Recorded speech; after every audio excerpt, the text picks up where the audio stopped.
I want to talk about tax because I was fascinated, apart from the Taylor Swift poll information that was out there today, about a little reminder, and it is a reminder to the political class in all of its forms, which is that the majority of Australians have heard, apparently, very little or know nothing at all about the tax cut situation. So all of the broken promise conversation, all of the this is the solution to cost of living, which was the briefing to the backbenchers, again, the polling, can we whack it up on the screen here, showing that, the best part of 53% of people saying that they know little or nothing about the tax. 13% of people know nothing at all.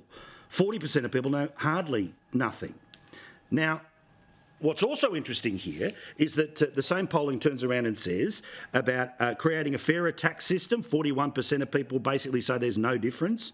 Keeping taxes low, 43% of people say there's no difference. And use the money from taxes effectively, 41% of people say there's no difference. So I just get to a little political question here, which is if we believe the Laura Tingles of this world, genius move, sold, everyone loves it, right?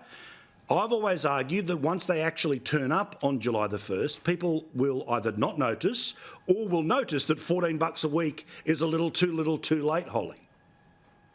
Oh, absolutely. And I mean, they might not know about these tax cuts, and by the time we get to an election, you're exactly right, the cost of living pressures will not have been ameliorated by $14 a week. But look, maybe cat out of the bag here. I don't think anyone's going to be second guessing it terribly much. We have the Prime Minister on over 100 occasions saying that he was not going to change stage 3 tax cuts. My word is my bond.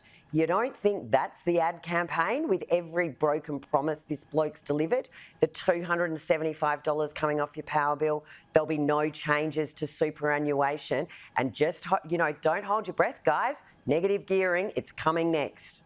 So Stephen, they might not care about the tax cut by the election, but they'll care about the broken promises because you cannot believe a word this bloke says. But again, Stephen, for those of us that are, counting the grains of sand on the beach like we do in this conversation, or the people in the bubble that are trying to tell you that, it's not as many as you think, or it's not really a beach, it's really a rainforest. Good little reminder, right? The vast majority of people, for obvious reasons, are busy and doing something else, right? It's not because they're dumb, but even when there's as much noise and as much coverage, even non-contentious, like sales job coverage, if half the country's got no idea, then I think the people inside the Labor Party who think we've won this one might need to just realise they're going to actually have to prosecute this a little harder than just winning over the gallery that was already cheering them on. Yeah. No, look, I would expand the Canberra bubble to include the Sydney media and Canberra politicians bubble. Yep. Okay, no, so we call it, and Hollie will be familiar with it. Bubble. It's called, well, that's because the media's run out of Sydney. But that's because we call it the vomit on. Principle. The vomit principle, yes. You keep going until people go, yeah, correct. It takes about 12 months of saying something over and over again until you're ready to vomit when you hear it again. It's just about then that the average Australian begins to register it. Now, some big issues can cut through. Holding the hose can cut through. But in general, it's why I think I said last week, the poll that we talked about, Paul, doesn't really matter because I don't think it factors in a full knowledge. Correct. And what the Guardian poll today said, correct.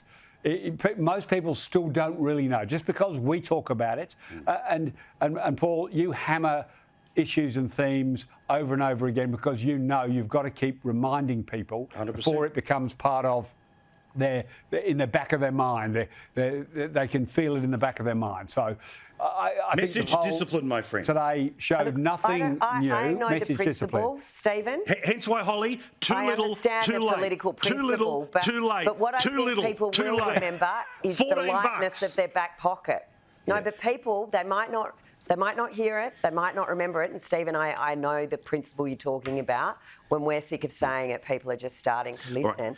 But what people will know, if they're not listening, that their wallet's a lot lighter, that their standard 100%. of living has significantly declined, that their mortgage is more expensive, their groceries is more but you're expensive, putting- their you're putting insurance the is more cart expensive, in their front of energy's the more horse. All right. expensive. You're putting the... Well, no, but You're putting they the may cart not, in but they front may of the watch horse. I wanna get Netflix to, and not because the they news, already but they know know. what they can pay for. Because we are a national show and there is a state that's about to have an election. We don't know what the date will be, presumably announced tomorrow. The Rockcliffe government, which is a minority government and has been teetering for some time, well, the Liberals there have decided, bugger it, we're going to go off and have another election. Now, for Labor, they, of course, think, oh, well, you know, we're going to win because this thing's been a bit of a mess. The problem is it's the same opposition leader who's been rejected twice with policies that were rejected twice that's now going to turn around and pretend, oh, they don't count anymore. But so we'll see how this goes. But of course, Tasmania has been kinder to the Liberal Party of recent years than the mainland has been. They've won majorities twice. They've lost those majorities twice through a whole bunch of internal ups and downs. So, Stephen, are we about to go all red everywhere, or, as what I've just mentioned, is perhaps the reason why not? Look, I'm obviously hopeful that Labor can go the clean sweep, but in an act, I think it will apply in this election. I'm not absolutely sure, but I think it will apply. They have expanded the parliament. They have actually, to use the phrase, they have reduced the quota. This means, for instance, Jackie Lambie's party could win a couple of seats. The Greens will win more seats. So I think this was an act of political self-harm that they decided to expand the parliament. Reducing the quota, creating an almost Senate style. You can have 10 crazies on the cross bench. Yeah. So I don't think either party's primary vote, you know, to win a majority, your primary vote's normally got to be in the high 40s in that style of electoral system. Bearing again, it's a different system to the rest of the country for the lower house.